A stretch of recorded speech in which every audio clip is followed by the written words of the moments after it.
వారు చెప్తున్న అంశం ఏమిటంటే రాబోయేటటువంటి కాలాల్లో కొన్ని వైపరీత్యాలు ఉన్నాయి.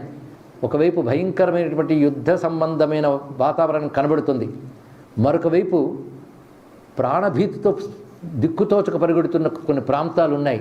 మనకు తెలుసు, మన పొరుగు దేశం అనుకుంటాం, ఒకప్పుడు మన దేశంలో భాగమే. మనం ఉపేక్షిస్తే మన దేశ భాగాలు కూడా మళ్ళీ పొరుగు దేశాలు అయ్యే ప్రమాదం ఉన్నది. ఇది నా పొరుగు దేశ ప్రభావం చేత మన దేశంలో భాగమే అయినటువంటిది మన దేశంలో భాగం కానట్టు దుర్మార్గం చేస్తున్న విషయం తెలుసు.